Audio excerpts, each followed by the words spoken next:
All right, so chapter 4 has a lot of advice on basically working with the school to make sure that your students' needs are met. And I think different people kind of have different feelings about this. Some people are apprehensive and they don't want to be seen as making things difficult, so they sometimes would be kind of reluctant to voice their concerns. Other people are more comfortable, but I think this chapter has good advice on what to do if your student feels they're not being challenged enough, or if you feel your student isn't being challenged enough. And I think this really varies year to year. Some years everything goes really smoothly, and then other years maybe you kind of get a little bit different feelings. So the big phrase that we often hear from the kids is they'll say, "I'm bored." And that's such a hard phrase because it can mean so many different things. Sometimes it really means they've already mastered the material that's being covered in their classroom and they aren't being challenged enough. The tricky part is that sometimes they'll also say, "I'm bored," if it's just a topic that they're not terribly interested in.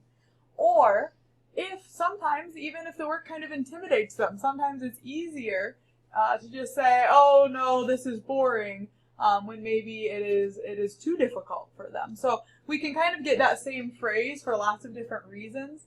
And so that's why this book kind of gives you the advice that you should make sure to be specific on what your child needs. And I mean, just as a general rule of thumb, most teachers, try really hard to make the lessons interesting for the students. And now they may or may not be accomplishing that, but they put, effort and time into it. And so if you go in and start a meeting by saying, "My student is so bored in your classroom," it's just going to get off on the wrong foot because they're going to feel offended and kind of be on the defense. So it's good to avoid saying "I'm bored." And this book, the author also says avoid saying they're not being challenged as well, just so that you don't deal with a defensive teacher. And so instead, they say try to talk about what your student does need. So sometimes you might say, "My student is really kinesthetic and they do a lot better with hands-on movement." If you say something like that, the teacher is much more likely to kind of take what you're saying and try to think of a game plan.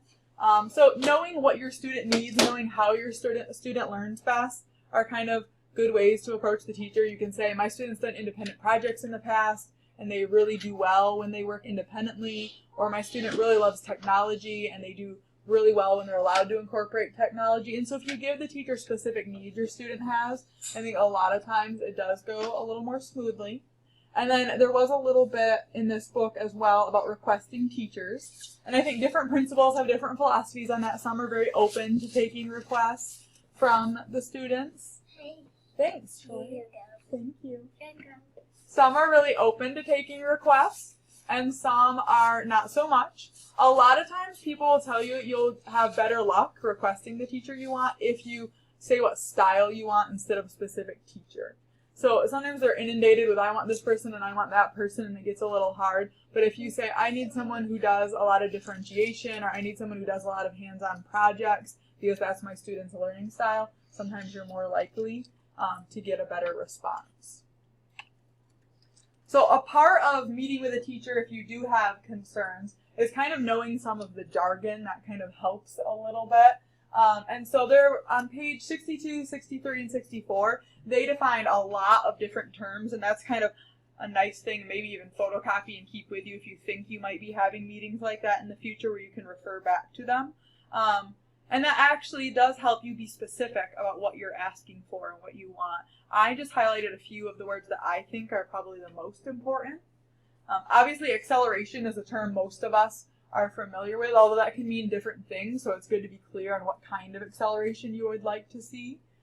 So dual enrollment is something that's available, for example, at the high school level, where a lot of times students can earn college credits during high school by taking classes at the community college or a tech center or someplace like that. If they have a driver's license, a lot of times they can transport themselves, or now you probably can even take some online classes as well to earn college credits. And I know I had taken all the French that was available at my high school by the time I was a sophomore or junior. So my senior year, I was able to take French at the local community college. That was free for me. And then it was also credits that I already had earned by the time I transferred into college. So that can be a nice way to accelerate things if your student needs more of a challenge. Obviously, there's advanced placement courses at the high school level. And at the middle school, there's advanced math often. And even in elementary school, students who are testing really well on the math can get into advanced math, as we've talked about in Granville Public. So that usually requires your student to be in the 98th or 99th percentile on the math. If you're in the 97th percentile, they will administer a second test if you're right there on the borderline, but it has to be kind of in that 98th or 99th level. For cluster grouping, that is something that a lot of research has suggested is really powerful, and some schools do that and some don't. And basically what that means is take all of the most high achieving students and put them in the same classroom. And some people hesitate to do that because maybe it is perceived by some teachers as not being fair. If sometimes they think that those higher achieving students are going to be maybe better behaved, and they kind of think, oh, it's not fair if someone has all these students that need extra help and someone else has students that are really high achievers. But a lot of research has showed that it's really hard for teachers to make assignments that are scaled back for the kids that are struggling, and some that are right on grade level, and some that are really challenging for those highest achieving groups. So what tends to work best is if they put the highest achieving kids in one classroom and the lowest achieving kids in another classroom, and then split the kids who are right on grade level between the two. And that way each teacher, instead of having to do 3 different versions of everything they're teaching, can just do 2, kind of the regular level and then another level. But the important thing about cluster grouping is it should change year to year. So if your student is in that middle group one year, they should be able to have movement where the next year they could be in that higher achieving group. And sometimes the problem people have with cluster grouping is it can get almost tracked, where they just always keep it very rigid. And ideally, the way it should be done, it should be able to be flexible, and kids should be able to move within groups throughout the year and into different groups as they go from grade to grade as well. Differentiation is another term you'll hear a lot, and that just means adapting the curriculum to address interests, styles, or abilities. So it might mean having an easier book for some children to read and a harder book for others. That would be an example of differentiating by ability. But differentiation doesn't always have to be according to a child's ability. It could also be by their learning style. So I could say, all right, musical students write a song about this topic we're learning about. All right, kinesthetic students make up a hand motion that goes with the topic we're doing. Really visual students, you can draw a picture. And so letting them pick something that goes with their style that they learn best could be differentiating by style. And then interest is just letting them have some choice in their work. So a lot of times if you're in language arts, maybe you let them pick the topic they research, and they can all write an informational essay, but it's on a topic that interests them. And so those are all different ways that teachers can keep students engaged and challenged. And so it's important to be able to ask the teacher, do you differentiate, and how so? Are you differentiating by my student's ability or to their interests? And sometimes a little bit of conversation about differentiation. You can brainstorm with the teacher ways that might keep your student engaged. And so learning style we just referred to, those are the students' preferred modes of learning. Some people also call them multiple intelligences, and there's some examples in the book there. So it could be a visual learner, it could be an auditory learner, it could be someone who learns best from reading, someone who learns best from being hands-on. But that's something that is good to know for your student. And I do at the beginning of Image every year have students take basically a multiple intelligence test to find out what their strengths are. So that is a website I could refer to if you're curious to know your own multiple intelligence, or if you're curious to know theirs. It's valuable for them to know. And then last of all, twice exceptional is a term that not all parents are familiar with. Those are students that have both a learning disability and are gifted. And sometimes parents, teachers might not be aware that that's even possible. But a student might have ADHD but also be very gifted, or they might have Asperger's but also be very gifted. And so there's a lot of resources in our Image Library that deal specifically with that, because obviously that takes a little bit more balance. So we can come back to some of that dealing with teachers and maybe talk about some real life examples and thoughts and concerns once we go through Chapter 5. So Chapter 5 was talking about appreciating that less than perfect is more than acceptable. And so for some of our students, as we've said before, they can be on either end of the spectrum. Some kids really rush through their work and are not super big perfectionists. But a lot of kids in Image and in gifted programs can tend to be more on that perfectionist side. And so we want to talk about how to kind of help them relax. There's definitely a healthy level of perfectionism. I don't think all perfectionism is a problem, but just knowing how to keep the kids from being too anxious when that is an issue that they experience. And so I found a fairly quick video on a study done by Carol Dweck, who's an education researcher, and she's talking about the effect of the kind of praise we give. And we've talked previously about what things are good things to say to our gifted students and what things maybe we want to avoid. And so this is a quick little video that summarizes her research, where she found that depending on what kind of praise you gave to students, there were a lot different results on their achievement.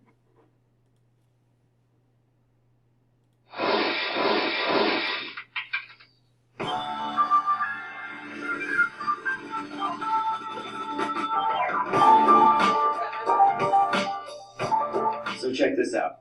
Carol Dweck and her colleagues wanted to look into the impacts that praise had on children's development. So what they did is they took over 400 fifth grade students from all across the nation, and they did a really simple yet interesting study. Here's how it went down. They gave all the kids a really easy nonverbal IQ test. There were 10 questions, and at the end of the test, they praised all the children in one of two ways. The first group was praised for their intelligence. So they said, "Wow, great job, you must be really smart at this." Now the second group was praised for their effort. So they said, "Wow, great job, you must have worked really hard at this." Now this is a really subtle difference, but the impact it had is incredible.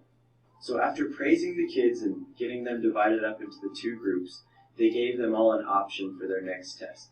The first option was, hey, this next test is going to be a little bit harder, but it's going to be a great opportunity to learn and grow. Now the second option was, this next test will be similar to the first, and you will surely do well on it. Now the interesting thing is, out of the group that was praised for their intelligence, 67% of them chose the easier option, while 92% of the kids who were praised for their effort chose the harder test. This is unbelievable to think about, how just the subtle difference in the way that they were praised had such an impact. Carol Dweck explains why this happened. Child or adult hears, "Oh, you think I'm brilliant and talented. That's why you admire me. That's why you value me. I better not do anything that will disprove this evaluation." As a result, they enter a fixed mindset, they play it safe in the future, and they limit the growth of their talents. Whereas focusing on the strategies they use, the way they're stretching themselves and taking on hard tasks, or the intense practice they're doing, those are the kinds of things that say to a child or an older athlete, it's about the process of growth. As a result, they don't feel, oh, if I make a mistake, you won't think I'm talented. They think, oh, if I don't take on hard things and stick to them, I'm not going to grow. Next, Dweck and her colleagues gave all the kids a really difficult test. It was one that they would surely fail, but they wanted to look at how the different kids attacked this challenge. Dweck noticed that the group that was praised for effort worked harder, longer, and actually enjoyed this test more than the group that was praised for their intelligence. This group got really frustrated with this test and had the tendency to give up early. After this artificially induced failure round, all of the kids were given a third and final test. Now this test was the same level of difficulty as the first one, but check out the results. The group that was praised for their intelligence actually did worse on this test than the first one. Their average score actually dropped by 20%, while the group that was praised for their effort did significantly better, raising their average score by nearly 30%. This is a 50% difference in performance that was caused by a few subtle differences in the way that they were praised. This study shows how praise can either make or break a child's development. I mean, we all do it. We all want to be positive with the children we work with, so teachers, coaches, parents are always looking for ways to support their kids and tend to praise them quite a bit. So we need to look at research like this and realize, okay, praise is a good thing and there's nothing wrong with being positive, but we need to be very careful about praising someone's intelligence or abilities and focus more on the process and the effort